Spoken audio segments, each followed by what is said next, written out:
feeling gua nanti ini di putaran kedua bakal lebih seru, bakal lebih banyak lagi.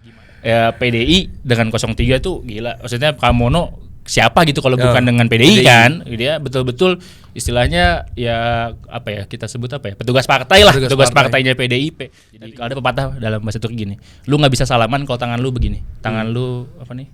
Ngenggem. Jadi lu harus buka untuk salaman sama orang.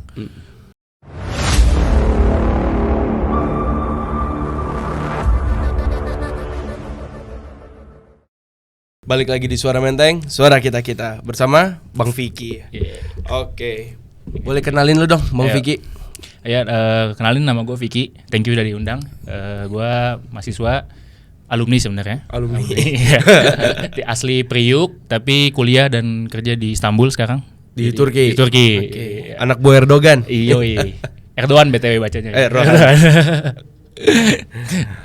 Ya gue tinggal udah 8 tahun. Berarti gue di Turki dari 2016 sampai sekarang. Gue udah melewati 3 pemilu Indonesia, 3 pemilu Turki. 3 pemilu Indonesia. Ya. Sekarang gue pertama kali nyoblos di Jakarta. Setelah 8 tahun. 8 tahun. Gitu. Bagaimana melihat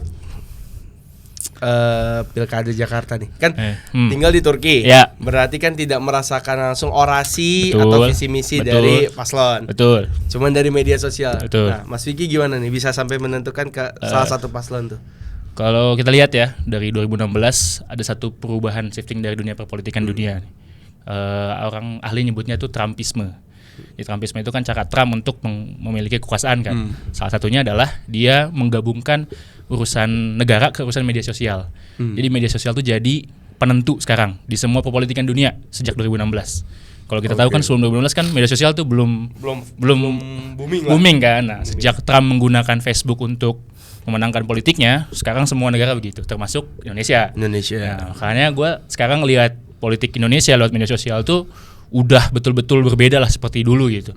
Artinya dari Pilpres misalnya, Pilpres kemarin Prabowo dengan gemoynya itu betul-betul merubah inilah perspektif orang ya soal Prabowo yang keras menjadi gemoy itu kan media sosial. Sama seperti Jakarta gitu ya. Pilkada kemarin tuh kita ya RK Pramono Dharma lah. Dharma Kun ini gini-gini dikenal juga di Turki ternyata gitu loh. Soal kayaknya paling masuk akal menurut masyarakat Turki paling masuk akal pada Dharma. Nah, ya gue ngelihatnya sih menarik nih karena Jakarta sebagai kota metropolitan ya, sebagai kota yang akan menjadi kota global, ya gue ngelihat ini punya potensi yang besar terutama di pilkada kita sekarang ini. Ya RK dengan visi misinya, visi misi bagaimana merubah kota ini itu yang ibu kota bakal berubah jadi daerah kota bisnis kan dengan konsep-konsepnya. Pramono yang di-endorse oleh Anies itu juga cukup merubah itu kan peta politik kita. Nah, ya gua sih sekarang lagi merasa oke lah politik Indonesia ini mulai menarik. Sekarang pilkada ini terutama ya. Karena gua sendiri pun teman-teman gua kita diskusi nih di Turki gitu. Bagaimana nih pendapat lu soal RK Pramono? 50-50 ternyata. Dua-duanya itu berhasil menggunakan media sosial dengan baik gitu untuk bisa mengambil pemilih-pemilihnya bahkan jauh sampai di Turki gitu. Dimana kalau sebenarnya gini, persentase orang luar negeri yang akan milih Jakarta kan kecil, pemilu aja kecil ya. Betul. Tapi menarik berarti menurut orang-orang Turki. Sangat-sangat menarik. Orang-orang Indonesia Turki terutama ya. Orang Indonesia di Turki apalagi mahasiswa kan yang kita ngelihatnya ini RK punya visi global. Ya kita bandingin misalnya apple to apple Istanbul dengan Jakarta ya. Istanbul yang dulunya tuh kota sampah. Dulu tuh Istanbul sebelum Erdogan naik itu kota yang selatnya aja tuh sampah semua gitu. Tapi Erdogan datang langsung tiba-tiba merubah Istanbul jadi kota metropolitan gitu. Kita lihat Jakarta lah komparasinya. Jakarta dengan kondisi semrautnya gitu. Dengan ya sekarang sudah mulai berkembang ya, tapi masih banyak masalah-masalah fundamental yang harus diselesaikan. Nah, itu kita jadi pembahasan utama bagaimana tiga gubernur ini harus dianggap dong tiga gubernur ini punya visi misi soal Jakarta ke depannya gitu, terutama soal pembangunan pembangunan sumber daya manusia kita lah gitu. Mas Vicky kemarin milih siapa nih? Bukan ya? Bukan aja lah. Gue milih Monas. Oke.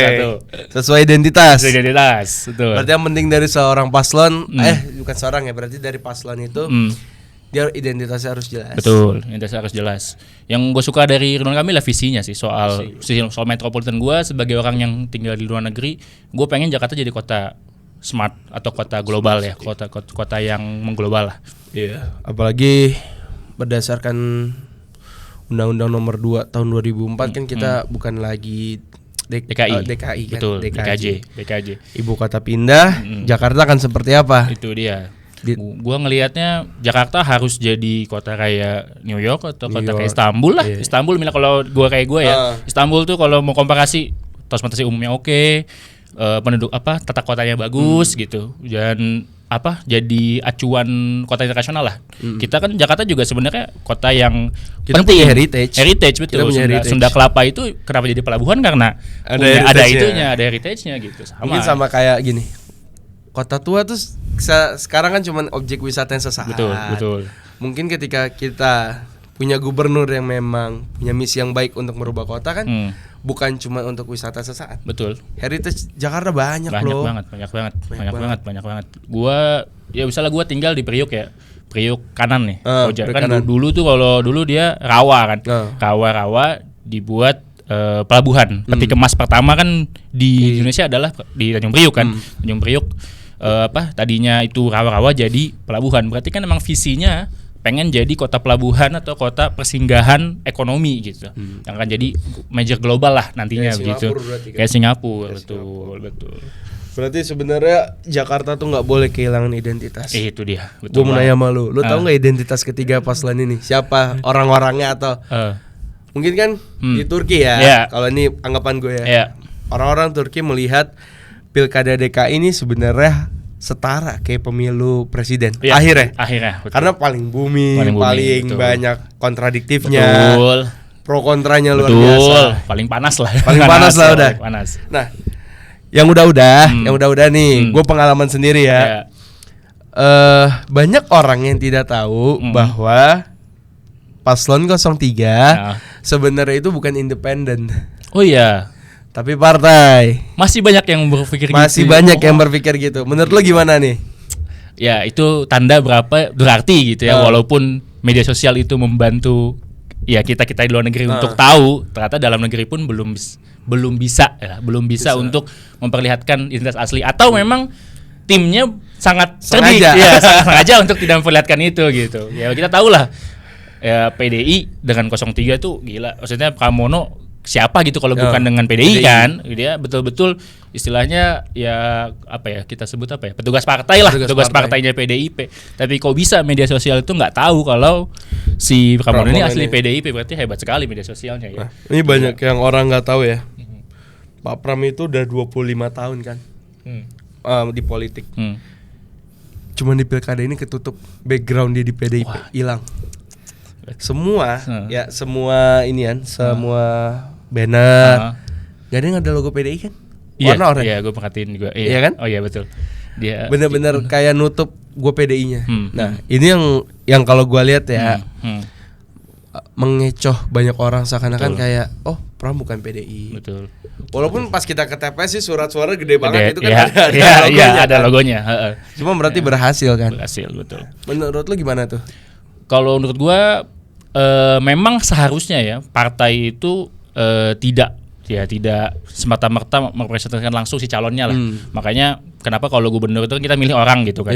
Tapi ya kita nggak bisa mungkiri ada identitas gitu di belakangnya. Gue juga ada kritik sebenarnya ke RK kalau mau tahu. Ketika dia ujuk-ujuk mendukung The Jack, itu gue ngelihatnya sebagai gue yang bapak gue orang Bandung ya, yang Viking asli gitu ya. Asli itu kelihatannya aneh banget sebenarnya. Kok bisa harusnya dia bener-bener berubah dan orang tuh susah percaya kalau dia dukung The Jack misalnya. Tapi ya itu politik kan gitu. Bagaimana lu bisa memanipulasi atau memanuver identitas lu sendiri gitu. Jadi identitas tuh bisa menjadi penopang suara lu, bisa juga menjatuhin suara lu gitu. Nah Pramono termasuk yang menurut gue berhasil untuk membayangi itu gitu. Dia oke lah gue Pramono nih, gue antitesanya Jokowi misalnya gitu ya. Dia berhasil nge-branding gitu kan. Anak muda ngelihatnya mungkin dia independen kan. Berhasil lah dia coblos ke situ. Padahal ya kalau kita lihat secara luas ya lebih komprehensif ya dia bagaimanapun tetap representasi partai gitu. Tetap PDIP. Itu PDIP nggak bisa enggak gitu. Kalau gue nih ya, bagus sih dari Mas Vicky tadi ngomong tentang Pak RK yang dari Viking tiba-tiba menjadi Bobotoh lah. Tiba-tiba jadi Jack. Kebetulan bokap gue juga orang Bandung kan. Karena menurut gue dia pakai sebuah pepatah yang ngomong.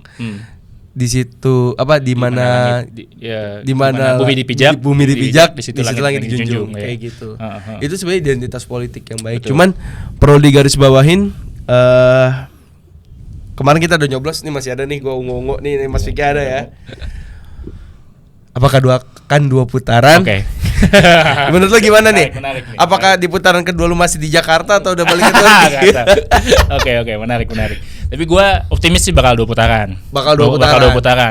Ya, pertama bagaimanapun nomor 1 ini koalisi besar, ya nggak mungkin dia terima hanya kalah begitu saja ya. Ini politik guys, ini soal menang dan kalah kan. Nggak mungkin eksistensi, nggak mungkin. Gue prediksi kalau misalnya kalah, kalau misalnya 1 putaran pun bakal digugat atau diapain lah. Pokoknya bakal pemilu lagi, pasti pemilu lagi lah. Ada ya caranya. Pokoknya nggak mungkin nggak. Gue udah feeling tuh kayaknya bakal gitu. Kayaknya gue yakin nih RK bisa 2 putaran. Tinggal sih gue ngelihat gimana RK nih harus evaluasi sih besar-besaran timnya ya. Soal ini lumayan jauh kan 10%. 10% plus juga golputnya tinggi sekali, kan 49% ya golput kita. Jadi ini gua ada data. Pilkada sekarang itu yang milih cuma 60%. Wah, gila. 40% golput. Ini gua enggak tahu ya, apakah kampanyenya Anies anak Abah berhasil yang tentang golput atau memang masyarakat kurang excited. Tapi di media sosial kan rame iya sih. Nggak mungkin. Bagi gue tuh nggak mungkin. Golput tuh nggak make sense kalau cuman anak Abah. Faktor apa yang membuat ini seakan-akan kayak udahlah. Kalau gue lihat ya, satu mungkin anak Abah ada mungkin 1-2 faktornya ya, karena ada beberapa orang yang udah muak lah gitu istilahnya. Gila, ini partai semua Jokowi, yang ini PDIP yang 10 tahun rusak juga. Jadi dua-duanya nih akhirnya milih Darmakun. Nah, gue lihat sama Darmakun tuh bagus loh. 10% tuh gak nyangka gue, 400 ribuan kan, 400 ribuan suaranya Darmakun. Itu tuh kayaknya orang yang sebel juga sama 2 orang ini gitu. Tapi ternyata ya memang anak muda, kan pemilih kita mayoritas anak muda ya, 40% tuh berarti DPT 8 juta, 4 juta yang milih, 4 juta, ada sekitar 3 juta, 4 juta yang nggak milih itu, otomatis ya berarti banyak di anak-anak muda yang kurang peduli lah kayaknya sama Jakarta atau gimana gitu. Cuma feeling gua nanti ini di putaran kedua bakal lebih seru, bakal lebih banyak lagi. Gimana nanti 2 orang ini yang misalnya Pramono atau RK yang 2 putaran ya, merebut sisa suara 10%-nya Dharma atau ngambil dari golput tadi, 40% dari golput tadi. Kalau gua akan ngeliat gini ya, di putaran kedua ini akan lebih menarik karena teman-teman harus tahu ya, kalau teman-teman nggak milih sebenarnya kerugiannya itu ditanggung teman-teman. Oh ya? Ya, karena apa? Karena suara kita tuh menentukan Jakarta 5 tahun ke depan loh. Kalau misalnya golput tuh bukan sebuah opsi menurut gua. Betul. Ya kan? Sekarang gini, 60% orang yang milih. Berarti ini 2 paslon ini kan harus ngegembleng nih 40% nih. Iya. Ya kan? Udah 40% ini plus 10% yang ke Dharma. Berarti berkata 50%-nya akan direbutkan oleh 2 pihak. Dan yang pasti akan lebih seru lah. Kalau menurut gua akan lebih seru, jauh lebih seru. Nah, Mas Vicky masukannya apa nih? Kan kemarin milih paslon 1, terus masukannya buat timnya Rido. Gimana nih? Buat di putaran kedua akan seperti apa nih? Kalau gua saran bahasa gua tuh harus coba membuka tangan lah. Jadi kalau ada pepatah dalam bahasa Turki gini, lu nggak bisa salaman kalau tangan lu begini, tangan lu ngenggem. Jadi lu harus buka untuk salaman sama orang. Sekarang sadar diri bahwa Rido itu di bawah Pramono kan secara suara ya, suara survei dan suara quick count gitu ya, secara quick count dia di bawah. Maka cara untuk mengambil suara-suara sisa tadi ya lu harus buka dengan tangan terbuka gitu. Lu nggak bisa cuma sekedar mau menang sendiri gitu. Ya lu harus maafkan semua orang-orang yang dulu lu musuhin ya kan. Yang orang-orang yang ya mendiskreditkan lu atau blunder-blunder yang kemarin. Ya coba lu harus evaluasi. Ya lu harus dengan tangan terbuka, legowo, terima dulu ini kekalahan ini. Ya lu harus persiapan lagi, evaluasi besar-besaran ini timnya bagaimana dari atas ke bawah gitu loh. Kok bisa gitu? Bisa dengan 15 partai, koalisi dukung dari Jokowi juga, dari presiden juga. Masa sih telak sekali gitu. Bedaan 10% tuh lumayan, nggak tipis gitu. Bukan lumayan tuh, lumayan gede. Bukan gedean, lumayan tuh kan dikit ya. Iya, ini gede lah. Gue pas lihat quick count kata gue gini. Ini evaluasi terbesarnya akan ada di mana? Kita 15 partai loh. Ridho tuh 15 partai.